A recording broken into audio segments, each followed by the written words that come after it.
రామ్ నారాయణ్ రామ్. ఈ భూమిపై కొంతమంది పెద్ద పెద్ద కోటల్లో జీవిస్తున్నారు. మరికొంతమంది మాత్రం చిన్న చిన్న గుడిసెల్లో జీవించాల్సి వస్తోంది.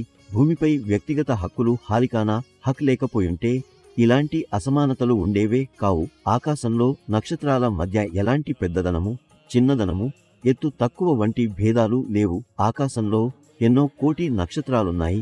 భూమిపై ఎవరు, ఏ మనిషైనా గాని, శాస్త్రవేత్తైనా గాని ఆకాశంలో ఎన్ని నక్షత్రాలు ఉన్నాయో ఖచ్చితంగా చెప్పలేరు. మరి మనుషులకు ఇలా ఎందుకు తలచదు?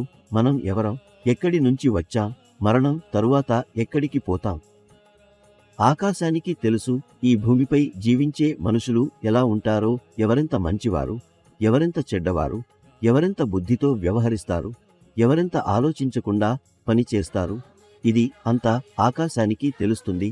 ఏ పనిని చేయకముందు మనిషి తాను ఆలోచిస్తాడు. ఇది నాకు మంచిదా, కీడు తలపెడతానా? ప్రకృతి ఆ ఆలోచనలో సహాయపడుతుంది. ఆ ఆలోచనల మధ్య బుద్ధి వివేకం జన్మిస్తుంది. అదే మనిషికి సూచిస్తుంది ఏం చేయాలో, ఏం చేయకూడదో, ఏమి శ్రేయస్కరమో, ఏమి అశ్రేయస్కరమో. కానీ ఇంతవరకు చాలా మంది మనుషులు తమ స్వంత వివేకాన్ని వినరు. ప్రతి వ్యక్తి ఉద్దేశపూర్వకంగా తప్పులు చేస్తాడు. తన చేత చేసిన ప్రతి తప్పుకు తానే బాధ్యత వహించాలి. భూమిపై ఒకరు కూడా లేరు, ఎవడు కూడా జీవితంలో ఎప్పుడూ తప్పు చేయలేదు అన్నట్టు మునుపటి కాలంలో వీళ్లు చుల్హా మట్టి పొయ్యి మీద వంట చేసేవారు. ఒకసారి నేను ఓ గ్రామానికి వెళ్ళాను. అక్కడ ఓ మహిళ చుల్హా మీద వంట చేసుకుంటోంది. అప్పుడు ఆమె చిన్న పిల్లాడు పరుగెత్తుకుంటూ వచ్చి చుల్హా దగ్గర ఆగిపోయాడు. తల్లి ఆగమని చెప్పలేదు.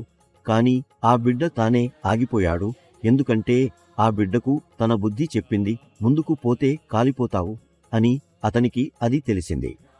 ఈ భూమిపై దొంగలు, దండగాళ్లు ఇలా అన్ని మంచి బుద్ధికి విరుద్ధంగా పనిచేస్తారు. కొంతమంది మనుషులు ఇలా అనుకుంటారు, నా నాన్న గొప్ప ధనవంతుడు కాబట్టి నేను ధనవంతుడిని. కాని వాళ్లకు తెలీదు ఇది ఎంతకాలం నిలుస్తుందో. ఎన్నో రాజులు ఉన్నారు, అంతా పోయారు. మొఘల్ రాజులు ఉన్నారు, వాళ్లూ పోయారు.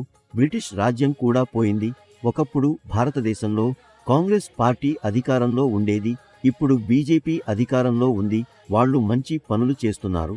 అందుకే ప్రపంచం మొత్తం మోదీ మోదీ అంటోంది. అయినా మనిషి తప్పు చేస్తాడు.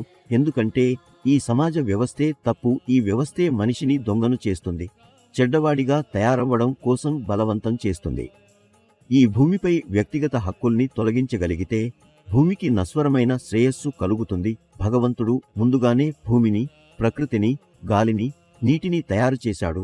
మనిషి భూమిపై వచ్చినప్పుడు అతనికి ఏ సమస్య లేకుండా ఉండేందుకు భగవంతుడు అంతటి తెలివిగలవాడు. అయితే మనిషికి అలా తెలివిగా ఉండకూడదా?